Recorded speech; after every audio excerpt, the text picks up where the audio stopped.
Bonsoir, bienvenue, bonsoir, bonjour, bienvenue dans votre chaîne Enfance et Histoire pour la suite des critères des dominateurs, des gens qui veulent vous dominer, des gens qui veulent préserver la science, qui veulent garder la science pour eux, préserver, plutôt garder la science pour eux, qui veulent créer un mystère sur leur science ou mentir sur la science. Voilà, avoir quelque chose pour vous dominer, même à vous, à voler à garder l'histoire de l'humanité pour eux, cacher une partie de l'histoire. Voilà, en fait, Dieu dans les Corans a donné plein de caractéristiques des gens qui veulent dominer les gens, des gens qui veulent garder les autres inférieurs, qui veulent être supérieurs. Et pour être supérieur, tous les coups sont permis. Et pour les reconnaître, Dieu a donné beaucoup de critères. Et j'essaye de traduire dans le chapitre La vache du Coran, ces versets-là, pour s'en servir dans la vie, parce qu'il y a beaucoup de choses que vous allez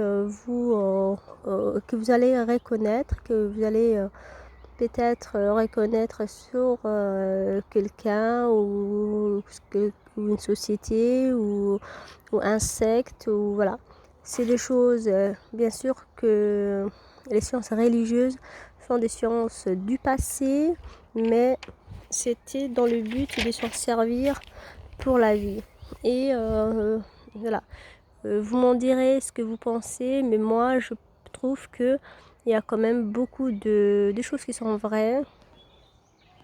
Et moi j'ai retrouvé beaucoup par exemple des caractéristiques du pervers, voilà, des choses de la science sociale. Et retrouvons ceci. Bon, je vais commencer ma traduction. Voilà, je vais quand même toujours pas noter. C'est un caca. D'accord. Oui, c'est un caca. Allez, vas-y. Vas-y, tout petit. Allez, va jouer. C'est ça, pas de ballot. Pas l'eau? Non, pas l'eau. Oui, pas l'eau. Attends, voilà.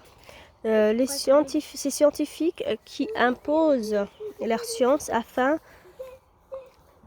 de guider la destinée des gens, qui disent aux gens de se contenter de peu et qui aspirent ou vivent bien plus, voire la luxure. C'est donneur de leçons. Ali, le cousin et compagnon du prophète, a dit: des sortes d'hommes ont cassé la colonne vertébrale d'une société, un savant sans limite de ses abus. Voilà, c'est le cousin du prophète et qui était aussi son compagnon. C'était quelqu'un qui aidait les prophètes dans sa politique de propager la religion. Et il avait dit que ces gens m'ont cassé les dos.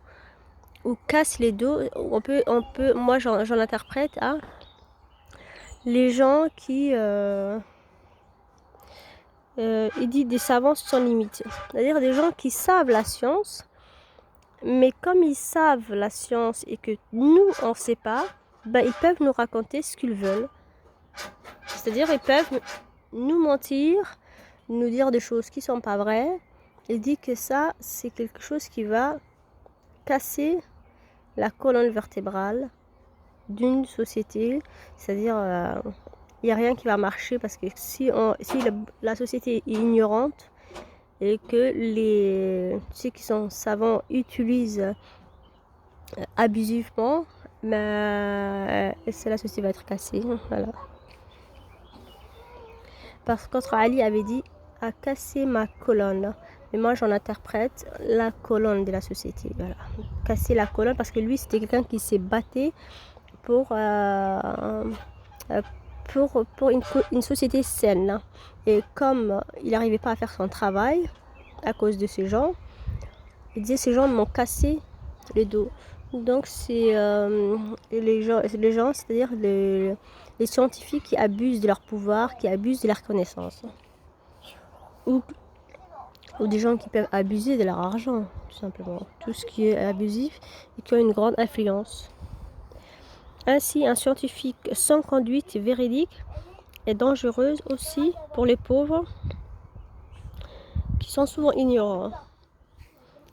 Les humains sont des êtres mimétiques, d'instinct.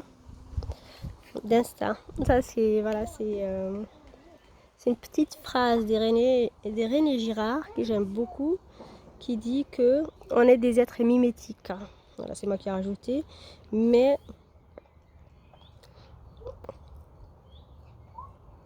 une société sans conduite véridique est dangereuse aussi pour les pauvres qui sont souvent ignorants.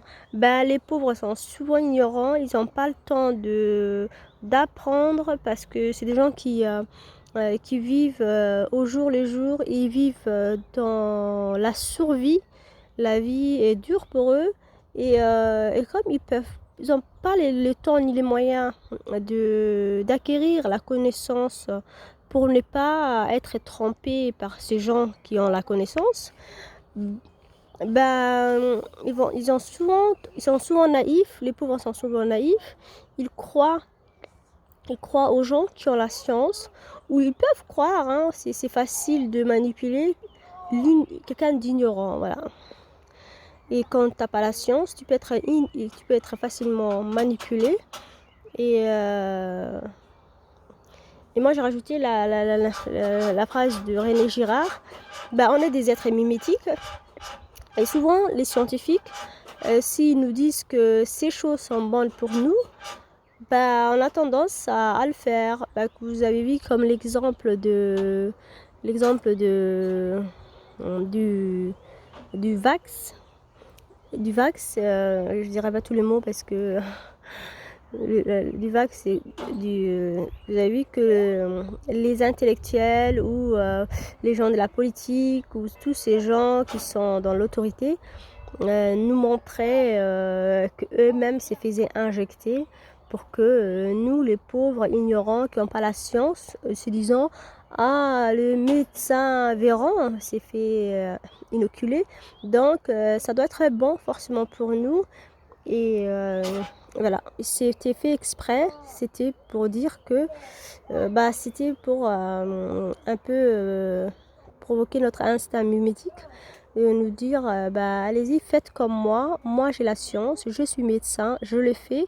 Donc toi qui n'es pas médecin, qui n'a pas la science, qui ne sait rien, qui ne sait pas ce qui est bon, ce qui n'est pas bon pour toi, si moi je le fais, moi qui ai la science, tu peux que me suivre aveuglement. Et beaucoup de gens ont fait ainsi. Et vous vous rappelez à l'époque du Covid, tout le monde et en fait ils ont essayé tous les moyens pour comme des prédateurs en fait, pour capter pour faire faire ces injections au peuple. Ces jeunes qui se disent, ces jeunes qui se droguent parce que la société a l'air.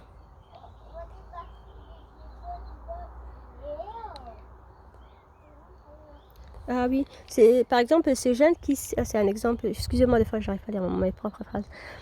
C'est comme ces jeunes qui se droguent parce que la société ou les parents et même les font. Voilà, en fait on est des êtres mimétiques, on a tendance à croire l'autorité. Et en fait, soit c'est inconscient, on se dit que puisque mon père a fumé pendant 40 ans, ça peut pas être mauvais. Enfin, ça peut pas être tellement grave. Il a l'air normal. Il n'a pas l'air plié en deux tous les jours à cause d'une douleur. Donc ça peut ne pas faire tant si mal que ça. Voilà. Et voilà, on croit un peu à l'autorité comme ça, aveuglément. Et ces gens qui veulent rester supérieurs et être gardés inférieurs, bah, il profite de cet instinct naturel de l'être humain qui est un peu faible face à l'autorité, à l'âge, à tout ce qui est un peu supérieur. Bah, ils vont profiter de ça pour appuyer dessus, pour dire faites comme moi. Ou ils vont apprendre une science ils vont apprendre soit une science pour en fait tout ce qu'ils feront, c'est les gens qui sont suprémacistes, tout ce qu'ils feront c'est dans leur intérêt en fait. Si ils veulent avoir beaucoup d'argent, c'est pour influencer. S'ils veulent avoir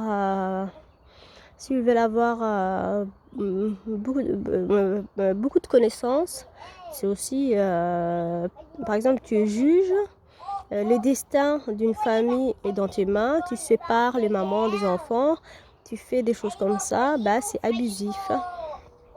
Et ben voilà, quelqu'un de suprémaciste, ben, il va apprendre des sciences comme ça pour faire des choses comme ça. Ou par exemple, il va être médecin, mais il n'aime pas les gens, comme j'avais dit une fois. Les prophètes disent, on les mettra... Ah, pardon. Le prophète dit, on le mettra dans le feu.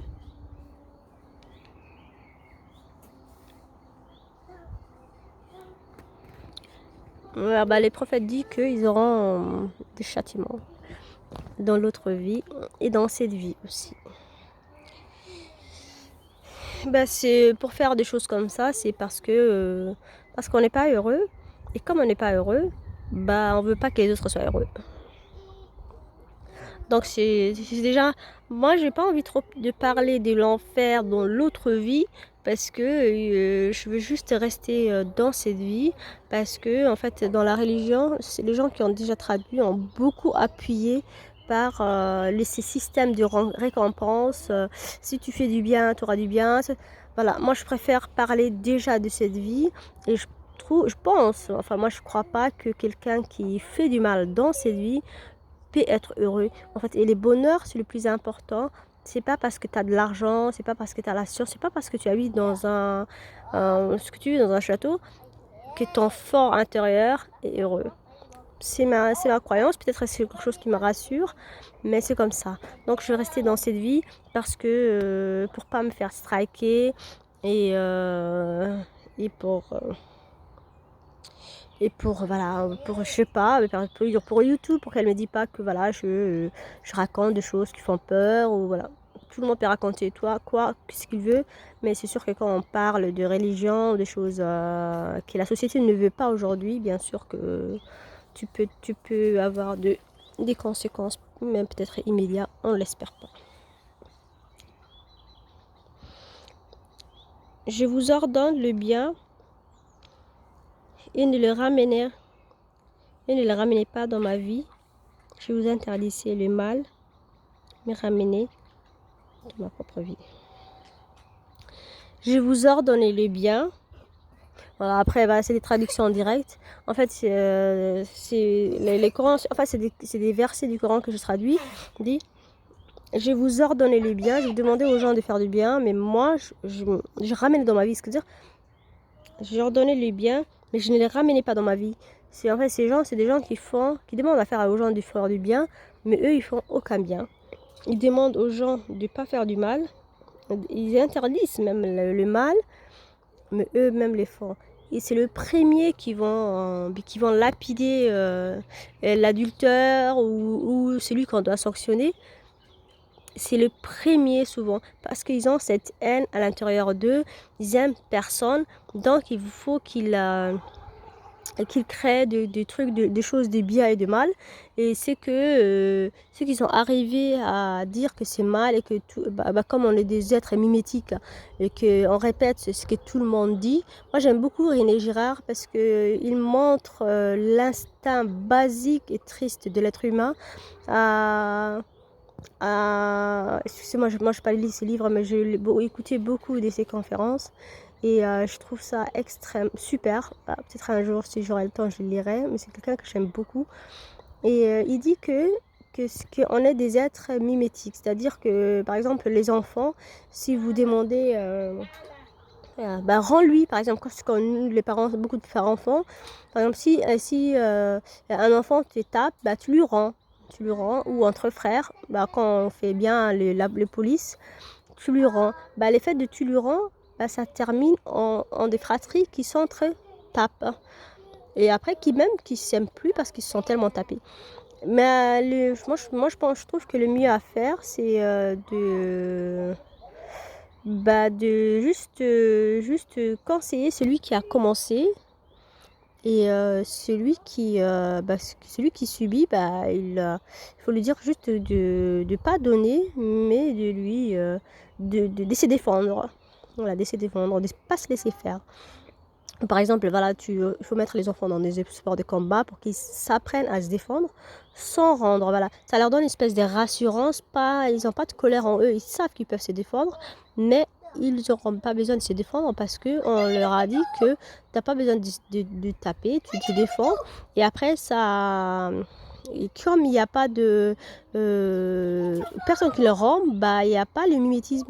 Je pense que vous savez, il y avait aussi René Girard qui avait raconté, qui disait que dans son livre qui parle de Jésus, il disait que, je ne me rappelle plus du titre très bien sûr, il disait que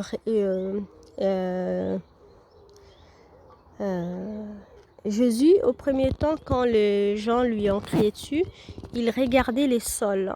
Regardait les sols parce que la foule était très, très, très, très, très remontée. Bien sûr, c'était une foule bien travaillée. Il y avait une haine qui était dessus. Aujourd'hui, vous voyez, les gens, ils arrivent à haïr de gens qu'ils connaissent même pas. Par exemple, moi, je suis un peu l'histoire des princes Harry. Je vois là les commentaires de haine sur sa femme. Les gens les connaissent pas, mais juste parce que le média anglais les insulte, les gens, ils ont une haine contre elle. Et c'est fou comment on est triste. C'est triste en fait. L'être humain, il s'y prend pour je sais pas quoi. Mais c'est finalement quelqu'un qui est triste parce qu'il faut qu'il prenne conscience de ses défauts basiques parce que sinon il peut être dangereux. Mais je sais pas. Je pense que même il y a des gens qui savent ce qu'ils font, mais ce qu'il disait d'ailleurs René Girard encore une fois. Il faut qu'il trouve les moutons noirs. Il faut ça a toujours existé dans toutes les sociétés. Tout ce qu'on fait du mal ou tout ce qu'on ressent du mal, il faut que quelqu'un paye. C'est pour ça que je pense que dans les fêtes religieuses, on tue un animal, ça rassure, on fait la fête. Et à chaque fois, l'être humain, il a besoin de tuer, de trouver quelqu'un de mal. Voilà, je suis sortie de ma traduction, mais c'était un petit tour peut-être nécessaire.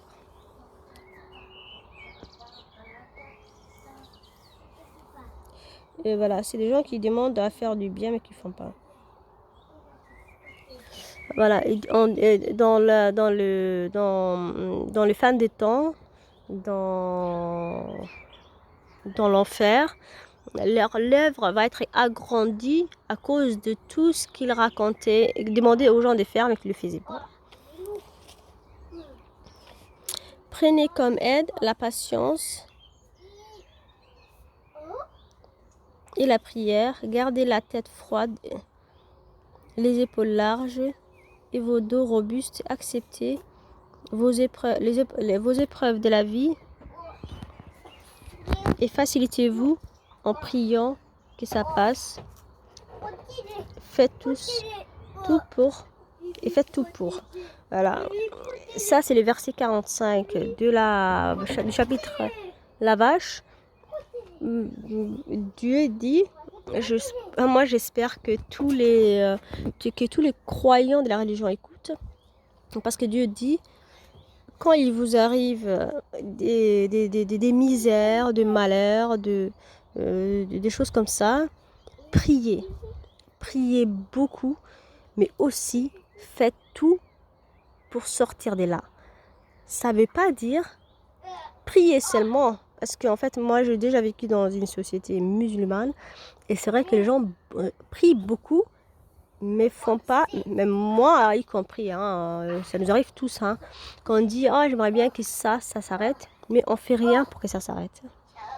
Et surtout les gens qui croient, en fait moi j'aime bien rappeler toujours ça, parce que la religion c'est pas seulement prier, c'est aussi faire tout pour que notre vie s'améliore. En fait, moi, voilà, c'est une sagesse que je acquéris avec l'âge, parce que moi, j'ai déjà vécu dans une société musulmane, et l'idée qu'ils ont de l'islam, c'est juste... Ouais, c'est de l'eau. C'est ça le bébé, touche pas ça. C'est juste, ils prennent la religion comme une spiritualité, mais ils incluent pas la vie, alors qu'il faut inclure la vie. Cette dernière, la prière, est encombrante pour les passionnés, à part pour les passionnés. C'est-à-dire, Dieu il demande de prier, il dit à part les passionnés. Pour prier, il faut être passionné. Et prier, en fait, moi, j'essaye d'inclure dans cette religion tout le monde.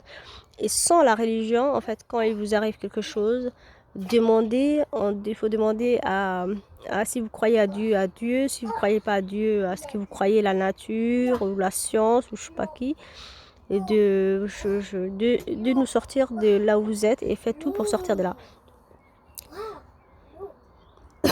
Par contre, il faut être passionné. Il faut être passionné de quelque chose. Si vous êtes passionné de la vie, en voulant... Abel, tu peux glisser dedans. Enlève-toi. Tu peux tomber dans l'eau. Allez, enlève-toi. On peut glisser dedans. Pardon. On peut... et ça peut être dangereux. Il faut être passionné. Il faut être passionné de quelque chose, parce qu'en fait les gens qui aiment pas la vie ou qui aiment rien, pas grand chose, ils risquent d'être pris dans la tristesse, dans la misère. La patience a été conseillée dans les Corans, dans un peu plus de 70 versets. Il y a 3 formes de patience. Celle que tu sacrifies dans l'envie d'avoir plus même illégalement, illégitimement, immoralement.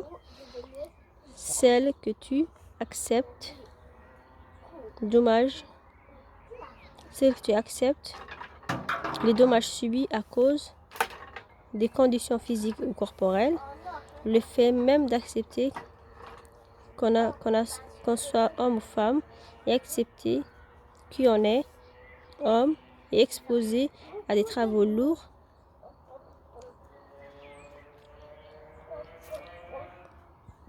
des lourdes responsabilités de protection. Quand on est femme, on a des humeurs, des hormones imposantes, des écoulements mensuels et autres. Et le troisième, c'est le fait de subir des dommages quotidiens, survie, guerre, maladie. En fait, il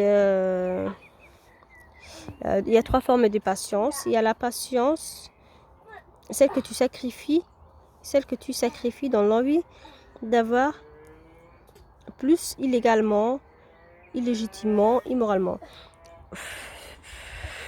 ou légalement. En fait, la patience, c'est la patience que pour avoir quelque chose, tu as tout sacrifié. Ça demande beaucoup de patience pour, par exemple, pour qu'un arbre pousse, en fait, tout simplement. Tu as planté plein d'arbres, il faut attendre 2 ans, 3 ans pour que ça pousse, ou même plus. Et ces temps, on appelle la patience. Et si tu acceptes ces temps et que tu essaies de te faire oublier, c'est déjà très bien pour toi. Et celle que tu acceptes les dommages subis à cause de ton condition physique ou morale, bah, celle que tu acceptes ta personne, c'est-à-dire si tu es homme, bah, tes responsabilités physiques, tu subis ton physique, bah, comme tu es fort physiquement, dans la société te demande de lourds travaux. Et si tu acceptes de ça, bah, c'est déjà une patience. C'est une patience d'être homme parce qu'il y a beaucoup de travaux à faire, parce que les gens te voient comme fort, ta famille te voit comme fort. Donc il y a beaucoup de charge mentale qui est sur un homme, un père de famille ou un frère, ou voilà. On s'attend à ce que cette personne nous aide, à cette personne soit là pour nous. Et pour les femmes, il y a... la gourde. laisse ça, belle. Tu peux la nettoyer? Non, attends, je pas le temps. Et pour les femmes, il y a la charge, mentale, les humeurs, il y a aussi voilà, la protection, mais voilà, dans les cercles plus réduits, à l'intérieur de la maison. Il y a aussi pour les femmes, par exemple, les femmes ne font pas de travaux lourds, du coup, par exemple, ils ne construisent pas des maisons, et par contre, ils ont déjà assez de charges sur elles. Elles subissent des écoulements de sang tous les mois. Elles subissent les accouchements. Elles subissent les humeurs à cause de leurs hormones, que ce soit en période menstruelle ou en période d'accouchement ou des ménopauses. Voilà. Je pense que les hommes subissent aussi quelque chose comme la lune, mais c'est différent. Les femmes ont beaucoup d'humeur. Ou le fait de subir un dommage quotidien, survie, guerre, maladie. Ou le fait de subir juste un dommage voilà, qu'on ne peut rien faire, un destin, par exemple, tu as une maladie génétique ou une maladie que tu as acquis comme ça durant tes années de vie et que tu dois vivre avec.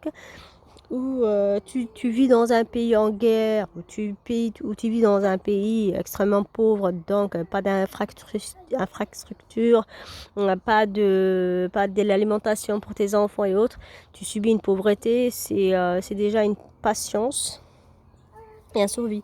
Et si on patiente tout ça, bah, c'est déjà beaucoup de travail et on doit être fier de nous en fait. Voilà. Et Dieu, il aime bien que tu patientes parce que tu acceptes ta situation et que tu sois que tu essayes de faire tout pour t'améliorer.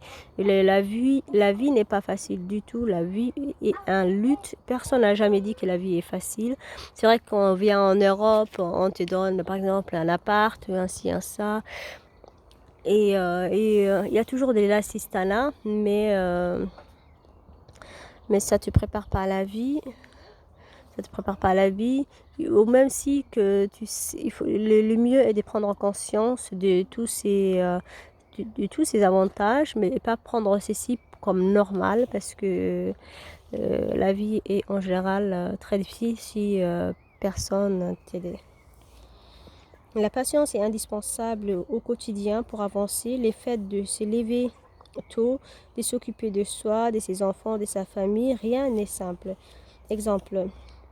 Imam al-Malik était un aveugle, avait surpris un homme disant « Merci Dieu de m'avoir guéri ». Imam Malik a surpris un homme qui est aveugle, qui remercie son Dieu de l'avoir guéri. Le monsieur lui réplique « Mais vous êtes aveugle et parlez des guérisons ».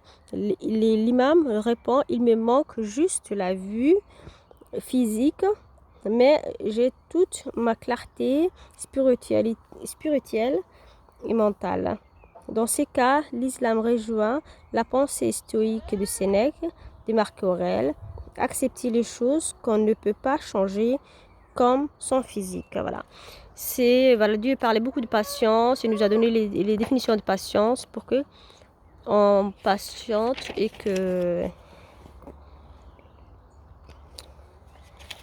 qu'on soit qu'on apprenne à patienter et qu'on soit fier de nos pratiques. Exemple, la femme qui a demandé au prophète de lui enlever sa maladie d'évanouissement.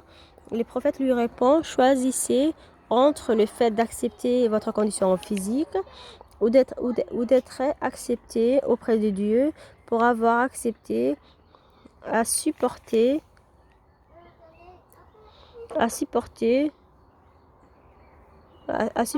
ou qu'on lui enlève et qu'elle n'aura plus cette condition, qu'il la garantit de la bienfaisance auprès Tu entends de un Dieu. avion? Oui, oui, Tu entends? c'est une moto. Pardon. C'est une moto? Oui.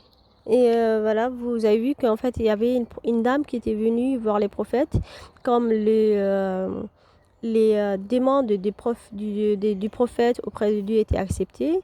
Elle lui demande à ton Dieu qu'il m'enlève cette maladie parce qu'en fait, elle faisait des évanouissements en plein rue.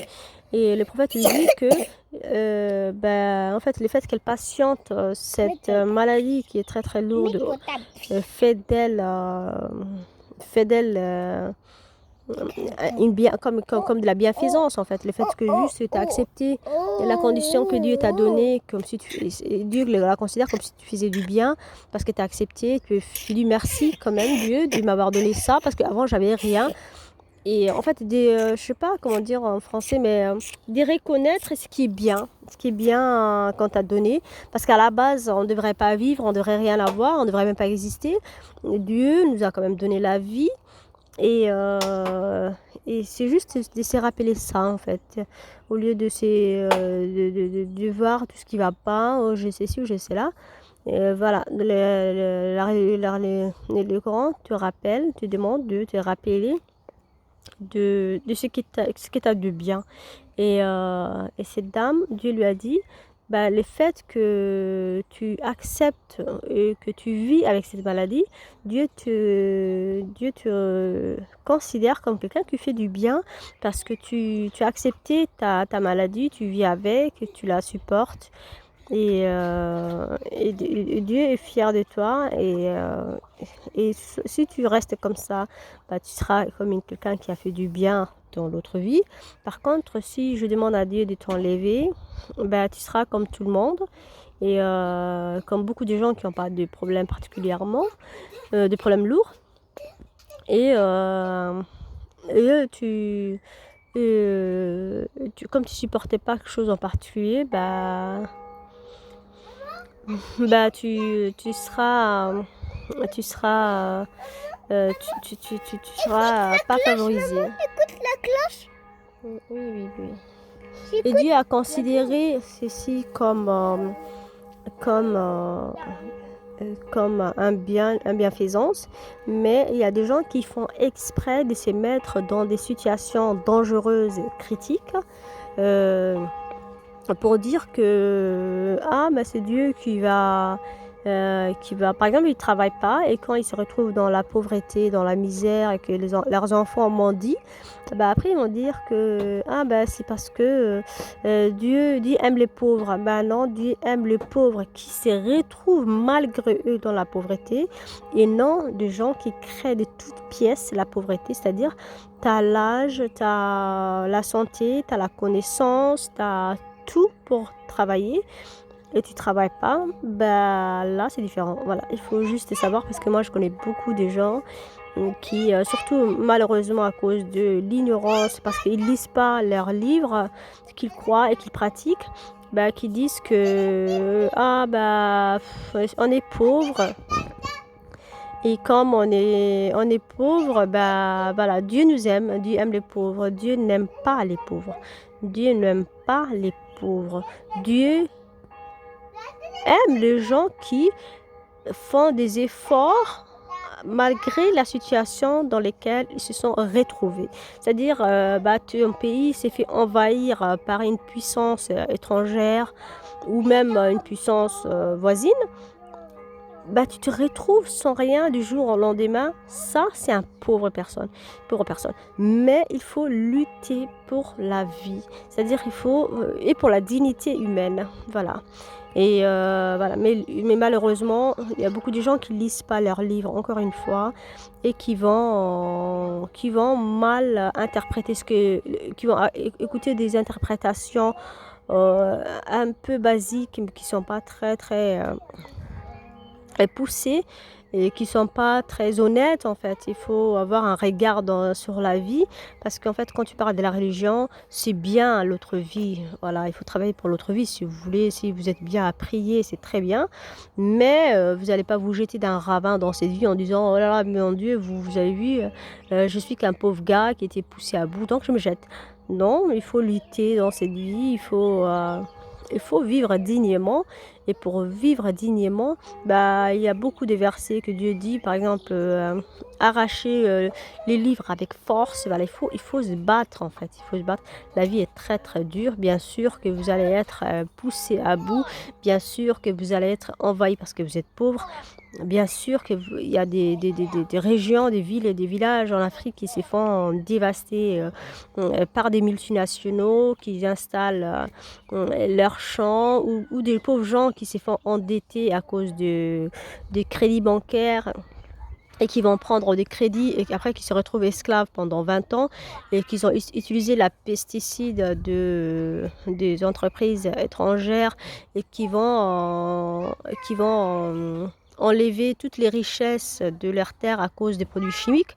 Et quand les produits chimiques, ils ne peuvent plus s'acheter ou que la terre ne donne plus rien comme elle donnait avant, il faudra quand même payer le terrain qu'ils ont pris ou la dette qu'ils ont pris ou les matériaux qu'ils ont pris ou même la pesticide qu'ils ont acheté et qui ne donnent pas des choses particulièrement. Et ces pauvres gens, il y a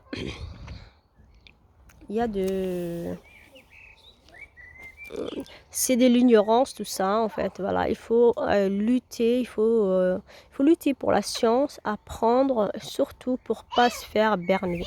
Je vais vous laisser là et je vous souhaite une très très belle soirée. Je vous remercie beaucoup si vous m'avez suivi jusqu'à là et je vous demande de bien vouloir vous abonner parce que c'est très important pour qu'on soit nombreux et qu'on discute ensemble de cette thématique, si cette thématique vous plaît bien, et d'approfondir des philosophies, que ce soit religion ou science, un peu. Moi, je trouve que voilà, la science et les anciens savaient la science, que ce soit la religion ou autre. En fait, voilà, on va essayer de sortir, de chercher un peu la science pour ne pas se faire rouler dans la farine. Je vous remercie, je vous souhaite une bonne soirée. Merci de bien vouloir vous abonner et de mettre un petit like si vous avez aimé.